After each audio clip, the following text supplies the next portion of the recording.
God will be tomorrow. This in itself should be the very beginning of our day. At least it's a good start. Theoretically, then, we should be able to relax in the knowledge God is, always was, and always will be, and there's nothing else. But something in us won't let us relax in that. We want to discuss that something in a different way than you have ever discussed it before.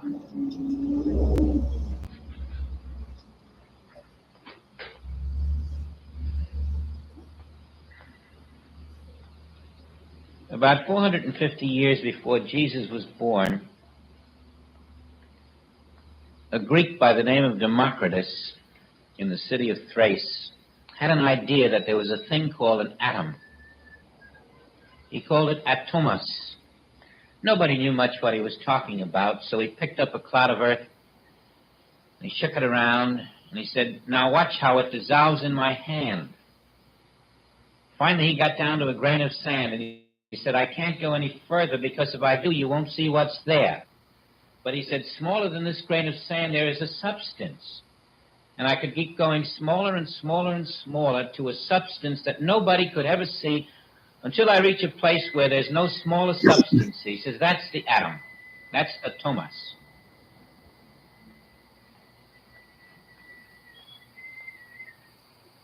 There was a man named Aristotle there.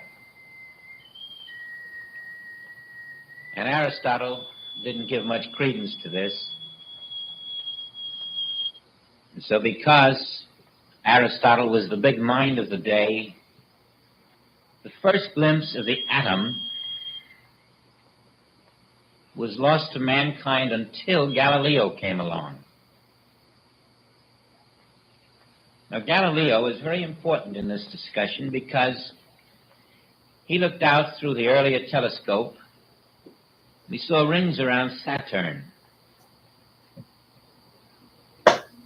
He saw 4 larger moons around Jupiter. He saw mountains on our moon, and he saw spots on our sun. And suddenly the world knew that there was something called an outer universe, which they hadn't known till then. And it was just another 100 years when someone looked through a microscope in Holland, a Dutchman, Leeuwenk. And he began to see that there is also an inner universe. These little crawling, one-celled animals that nobody suspected existed.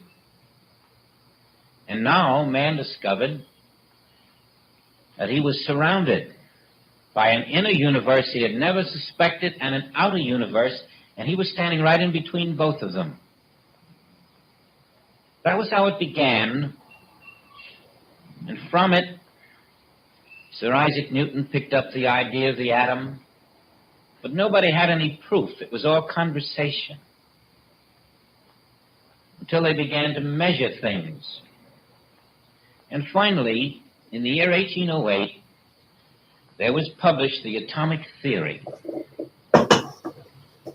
No one knew how that was going to change the universe, and still no one does know. From that atomic theory of John Dalton in 1808, things began to pop.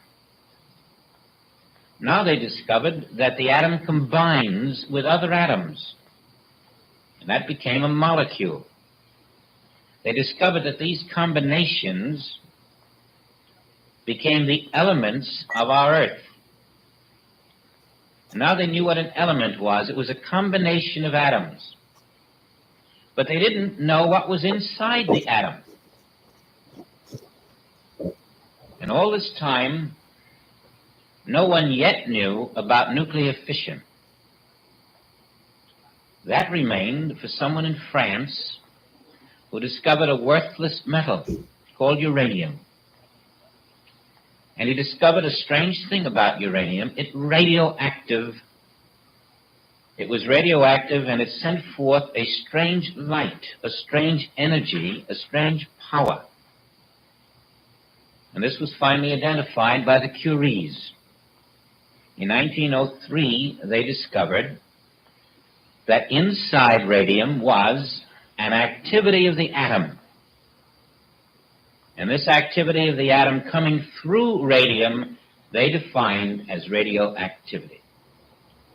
We're up to 1903, just 66 years ago, when the world learned that radioactivity comes from inside the element, and the element within itself is made of atoms which are nucleating within themselves.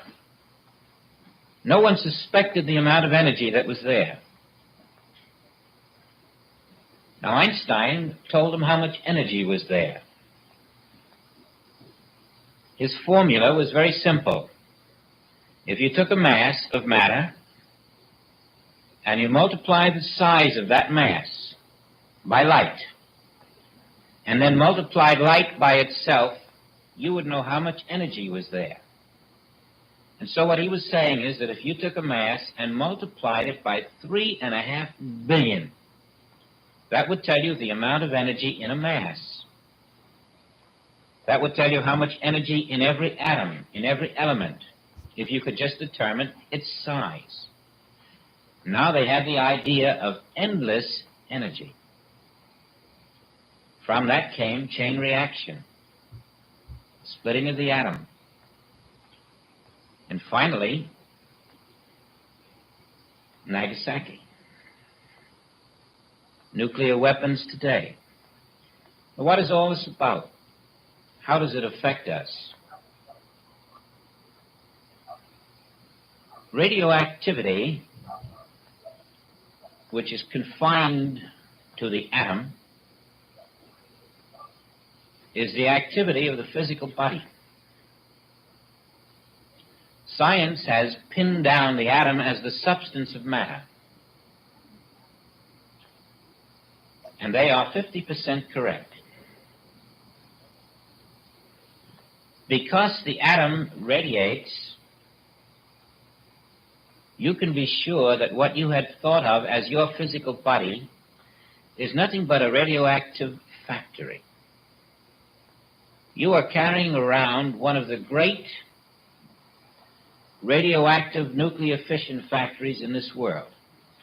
Your body is a complete nuclear fission universe. And that's how it works. The atoms of your body, radioacting, open out, send forth their particles of light. They are stimulated a certain way, they respond a certain way, and the activity of these radioactive atoms of the physical form become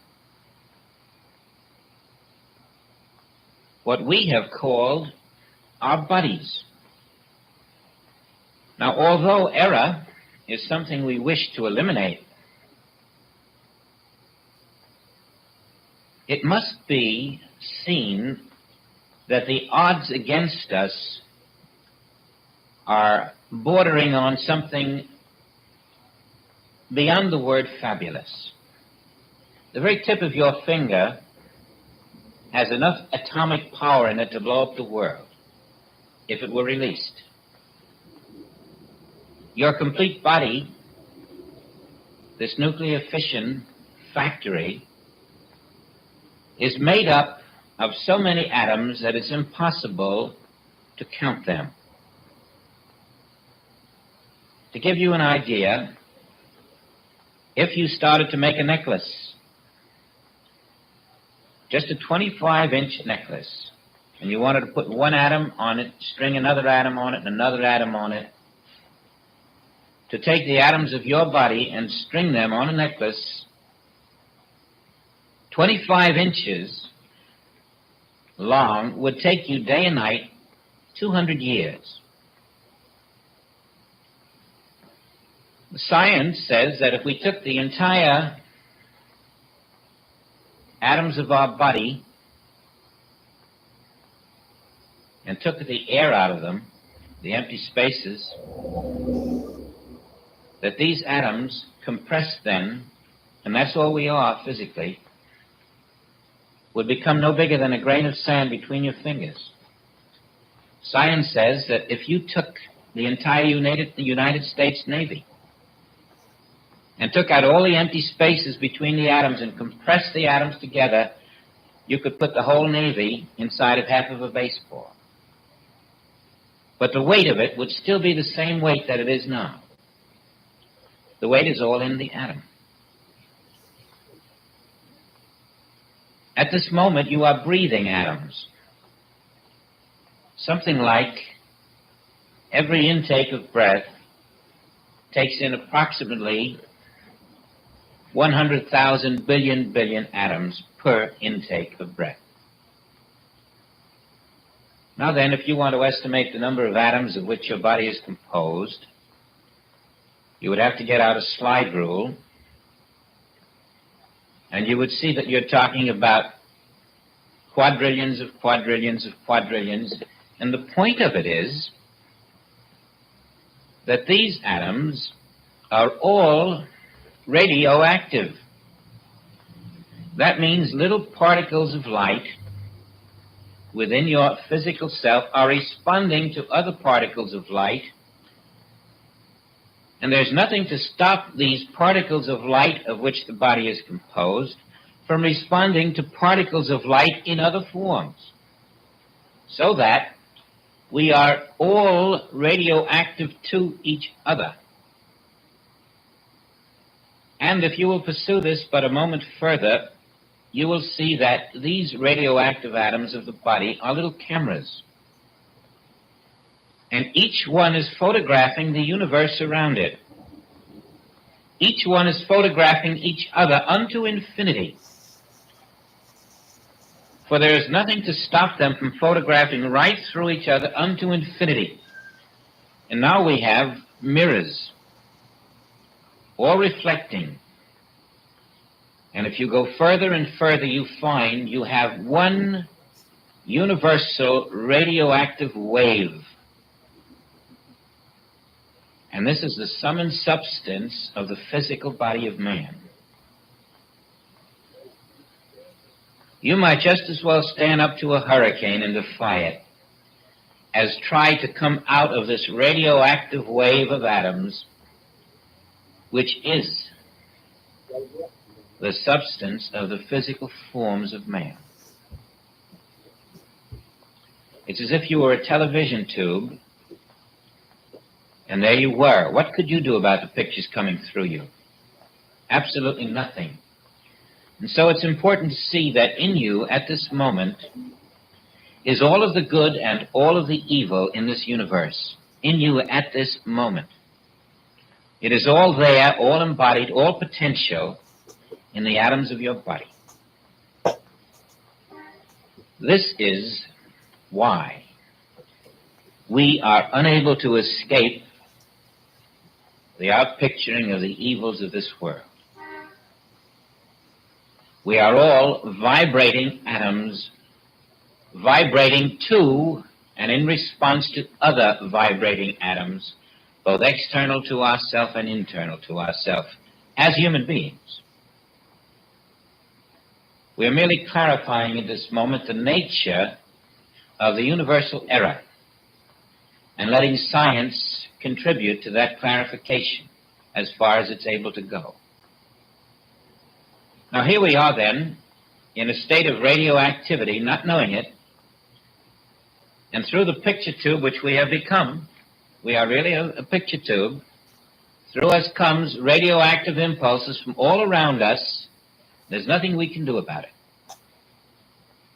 until we awaken from that identity of being a picture tube, a true human antenna.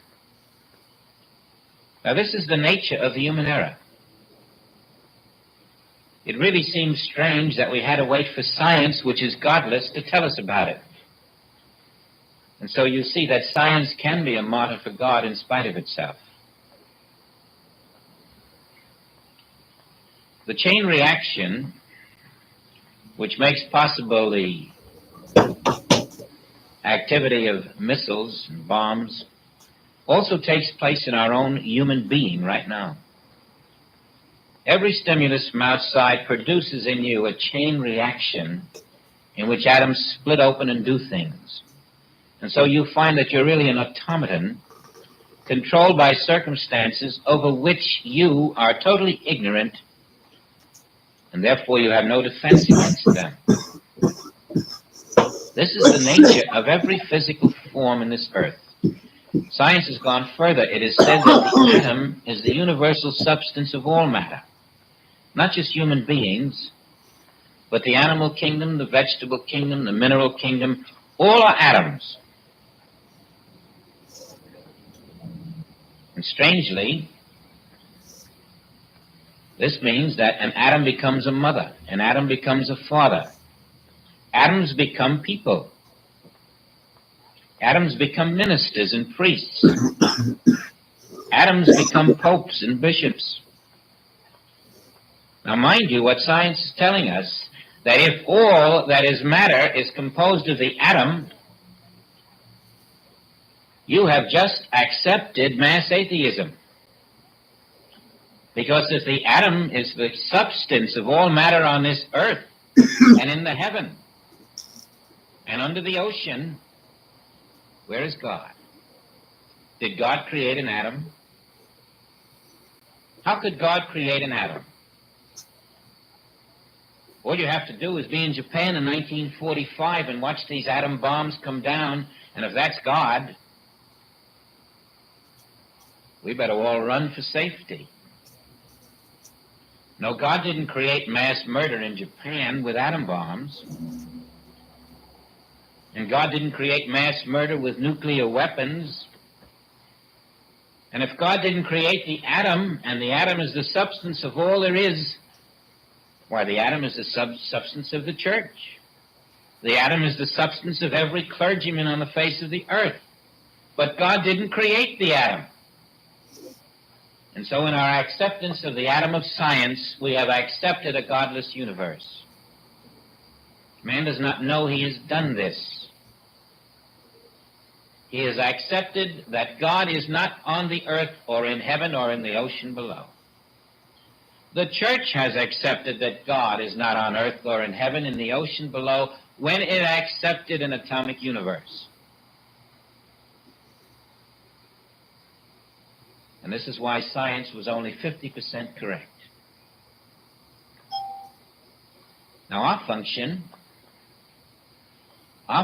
is to stand between religion and science, and to say to religion, you have brought a godless religion to this world, and to say to science, you have given us a godless world.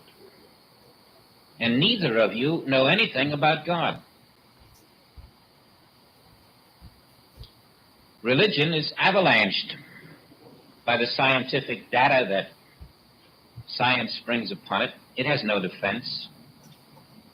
All it can counter the Darwinian theory with is Adam and Eve. And both are false. The Darwinian theory is merely that instead of man coming out of apes, apes are atoms.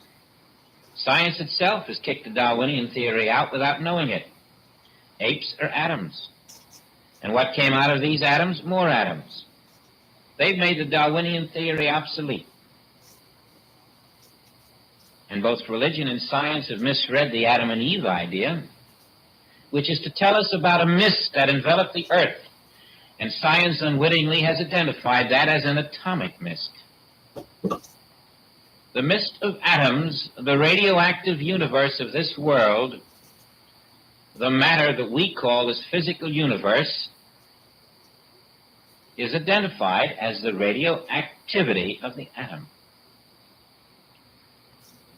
But God, where is God? And that is where the student of the infinite way is able to teach the truth about God. In spite of radioactivity, in spite of the atom, in spite of the ignorance of science and religion, you can bring to this world a unique insight that God is in the midst of this radioactivity, untouched by it. I in the midst of thee am greater than he that walks the face of the earth. Marvel not that you have power over demons, but rather rejoice that your names are writ in heaven.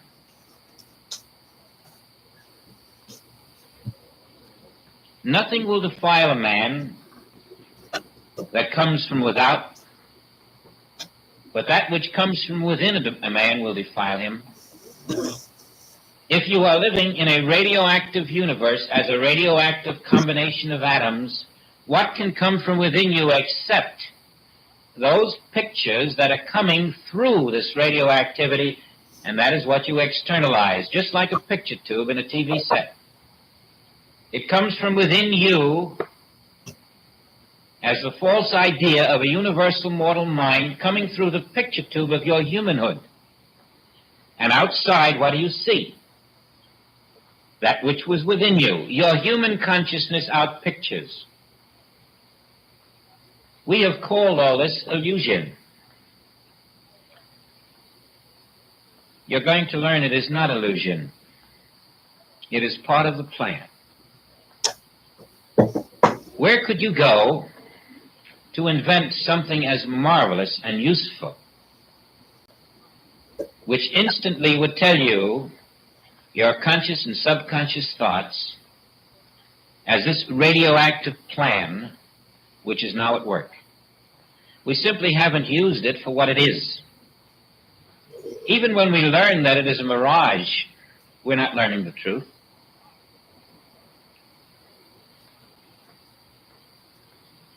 It is purposeful. Instantly you can see what your consciousness is. And if you're seeing discord,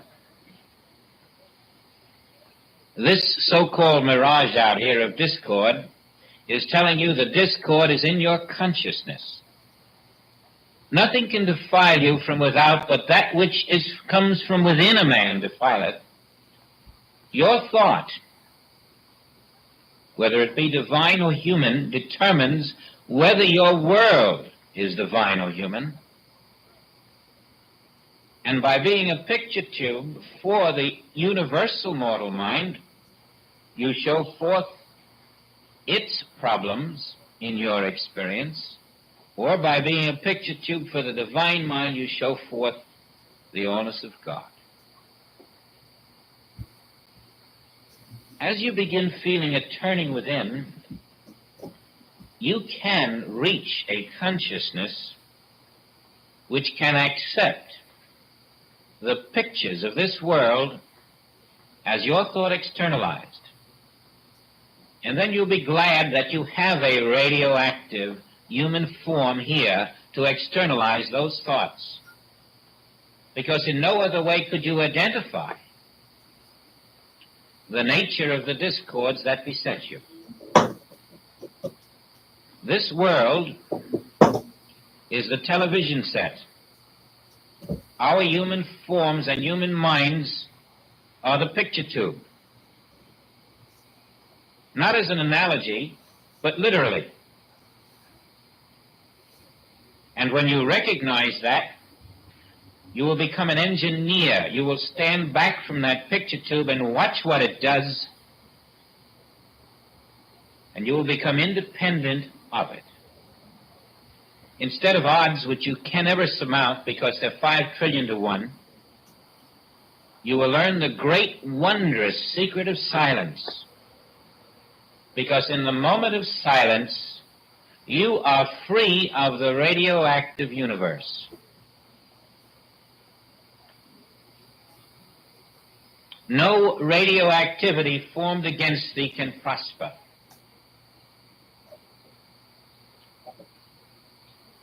Isn't it strange that without identifying atoms and molecules and radioactivity and TV tubes, Jesus could walk right by the complete illusion of the universe and know that the only reason evil appears is because man has not recognized God in the midst of himself. That's what makes us a picture tube. Without recognizing God in the midst of us, we never touch the one substance that is immune to radiation. The one substance that can stand up to all of these flashing mirrors and flash bulbs within us that are constantly exploding and bring them into a total silence instantly.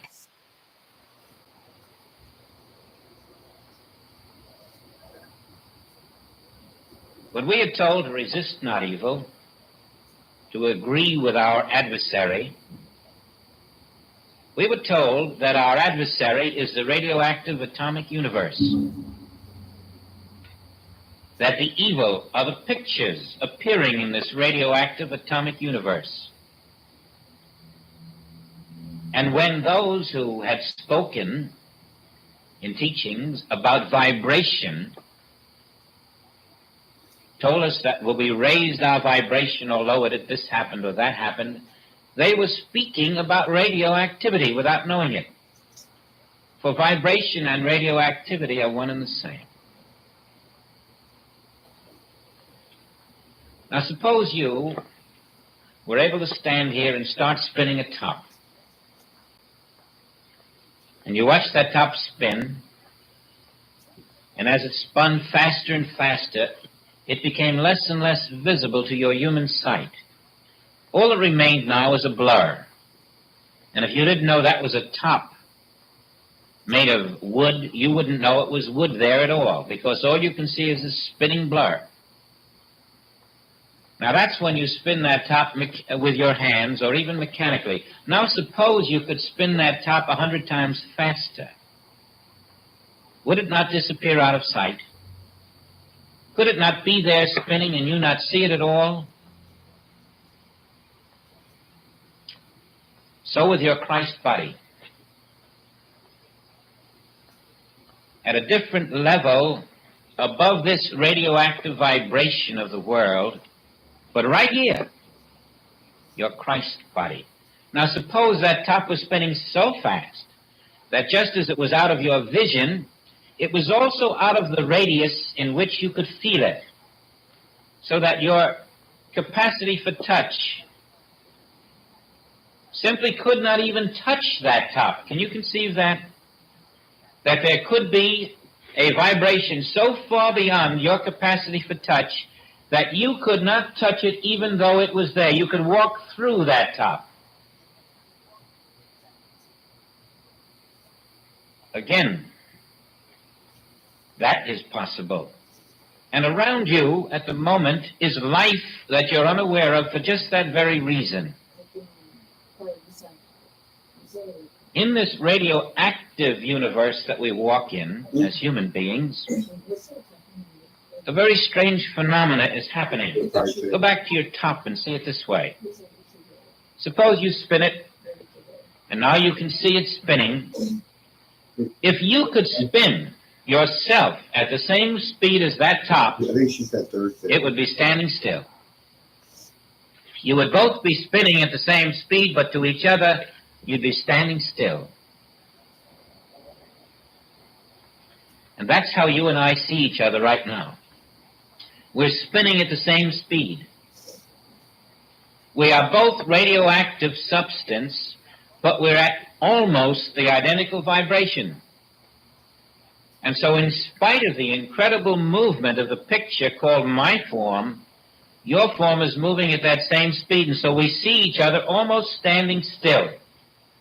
Just enough variation in our speeds to give us the illusion of motion, the illusion of time, and the illusion of space. If you can see this world in suspension because all is vibrating at almost the same speed, you're catching the illusion of the world. A fantastic speed, but all moving at the same speed, with just enough variation to create a universe that we call the visible world. Truly, there is this to feel in your consciousness, and then to see how he hangeth the earth on nothing. But even though in this vibratory universe is the good and evil. Right in the midst of it, behind it and above it, where it stands, is the allness of the perfection of your spiritual selfhood, independent of the total vibrating radioactive universe of atoms around us.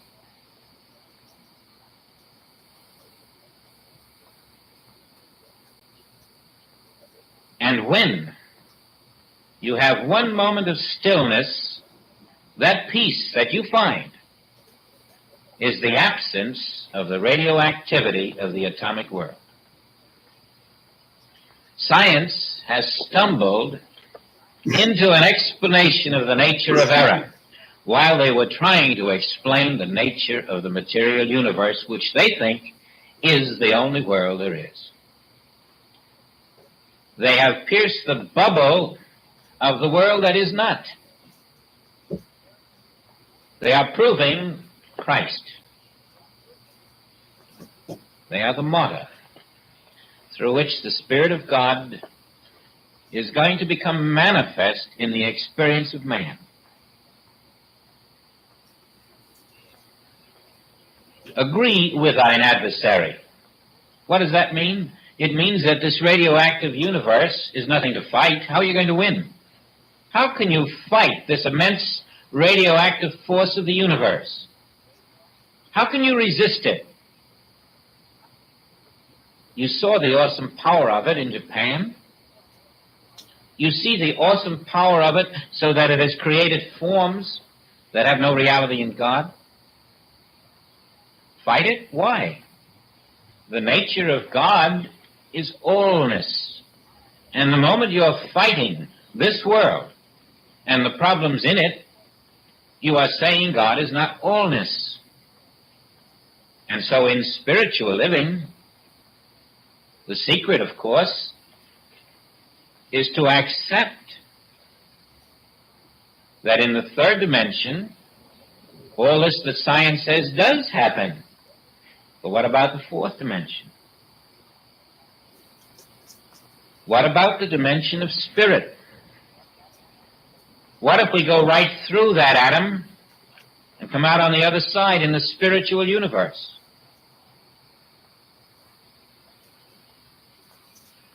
And that is what you do in consciousness. You come to the evidence of things unseen. All of the pictures of this world become to you nothing more than a vast television screen.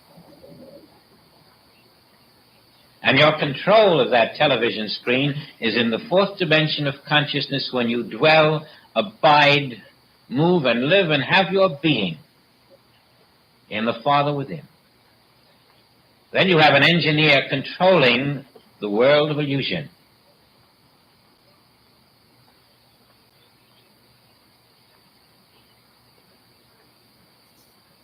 It is a very significant moment in your experience when you sense the picture universe around you and feel in the midst of it my peace. Not as the world giveth, give I unto you. My peace, which transcends the pictures of the world while you are standing in the midst of them. Before you is a tiger. It growls and it snarls, and its claws are long and sharp. Science says it's made of atoms. Does a scientist who says that intend to get in the same cage with those atoms?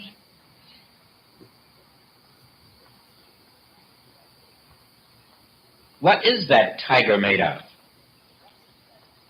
It's made of the same substance as the human being who's looking at the tiger. They're both made of atoms. And what are they? They are retroactive radiations. One is a vibrating composite of atoms, another is a vibrating composite of atoms, and they are radioactive, and they are vibrating against each other. The only reason you see evil in this world, which is a vibration of atoms, is because your physical self is a vibration of atoms. Like will see like. It is your false identity that puts you on the same level as the vibrating radioactive universe. You cannot control it, but you can control you. And that's where the work is done. You must step out of the false identity, the false role of being a radioactive atom and accepting the verdict of science that that's what you are. You must reject that verdict. If you are a radiating atom, you're nothing more than part of the total chain reaction of good and evil of this universe. The teaching of Jesus is, I and the Father are one, not I and this radioactive universe. And if I and the Father are one, then the radioactive universe, which claims me as its member, is falsely identifying me. And if I accepted it when I was helpless as an infant, I am no longer that infant. And now I can reject the false label that the world has placed upon me. I and the Father are one. And therefore, because God did not make atoms and I and the Father are one, I am not an atom. And I am not made of atoms. You will discover that the atom is the thought in the false universal mortal mind. That's what an atom is. That's its identity. It's as if you were in a state of thought and you were trying to name the quality of your thought. What is it? Well, you could say it's an idea. The fabric of my thought is the idea that I have. It would be very difficult to find a name for that fabric other than my thought. The universal mortal mind thought is composed of a substance which was not made by God and therefore has no reality, and that substance is the atom, which science thinks is the substance of all that exists. The atom is separated from itself. Nothing in God's universe is separated. The atom changes. It splits open. The atom is self-destructing. Nothing in God's universe is self-destructing. Nothing changes. Nothing splits open. Nothing deteriorates. And nothing commits murder. The atom is universal thought. And that universal thought becomes the substance of the world of man, outpicturing itself as the good and the evil of our universe. And now you have your false universe. To step out of being an atom is to step out of the false universe.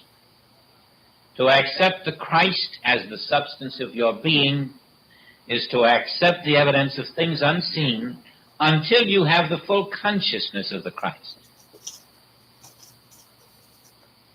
And then the Christ, witnessing the universe of the Father instead of the universe of the atom, pierces the illusion for you, outpicturing only itself. And you find yourself free of good and evil, free of false powers, needing no protection against these powers. For where are they? They're just pictures coming out of the false picture tube of human existence. This must come home not as a metaphor, a simile, a way of describing things, but these are the words that are trying to express the unreality and the reality in such a way that we can see the false personality and the real one, the false self, the changing self, at the mercy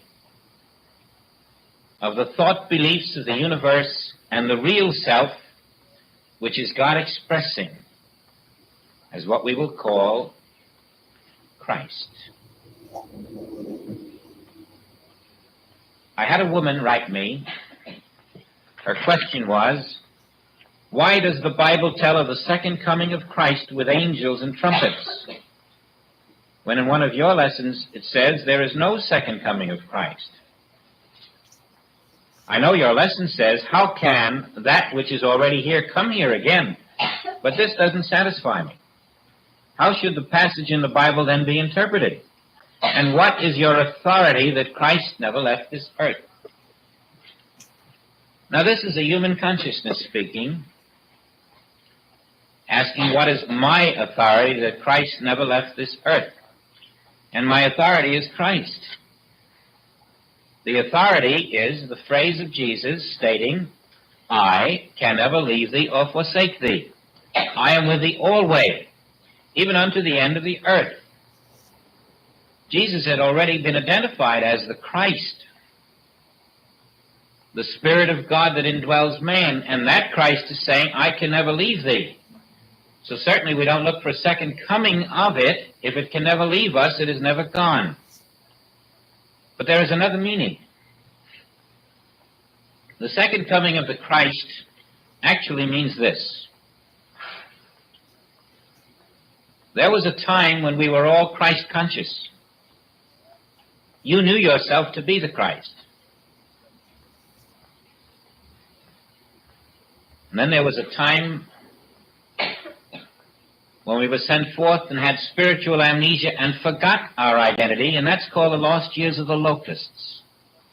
When we lost our Christ consciousness. And the second time, when you become aware of the Christhood of your being, that will be the second coming of the Christ. Not that the Christ has ever left, but we have lost our awareness of our Christhood, and when we regain that awareness, that is the second coming of the Christ. Why with angels and trumpets? Of course, literally, if you think of it that way, you expect to see angels and trumpets, and you will, but no one else will see them, because they won't be outside here for the world to see. These are the angels and trumpets that come to you in your new Christ consciousness within. Christ consciousness, then, is the awareness of reality while the human form stands in the midst of an atomic universe that God did not create. These pictures, even with their power to drop bombs and rain destruction and amass murder, become no more valid to you in Christ consciousness than your own TV set is to your human consciousness. The proportion is about the same. It is truly possible to look at the destruction of the world in Christ consciousness and know that because it is not of God, it is not there.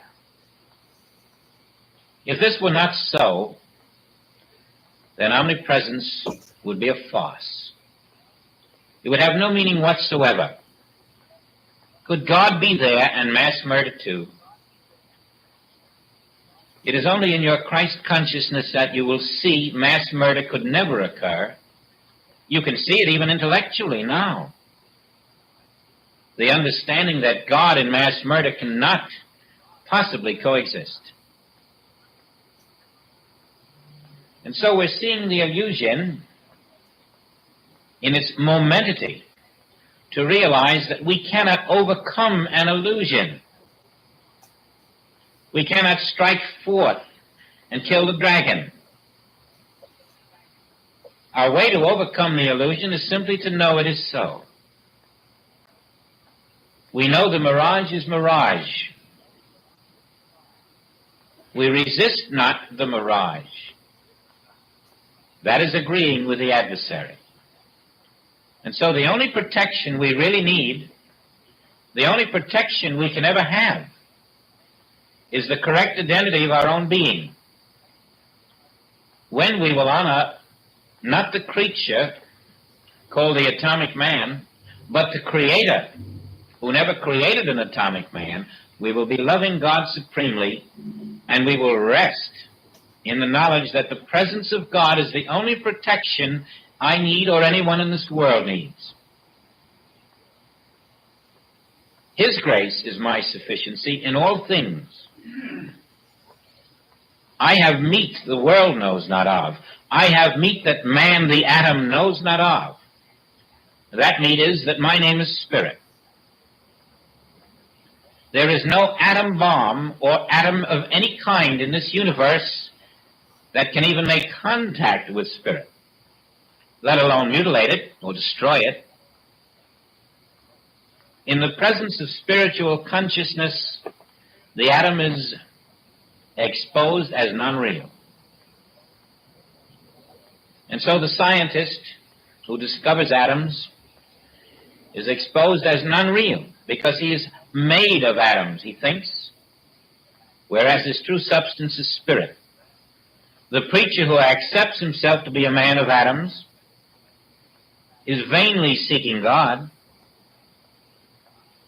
In fact, that's how religion came about. Man lost identity. Now he accepted a form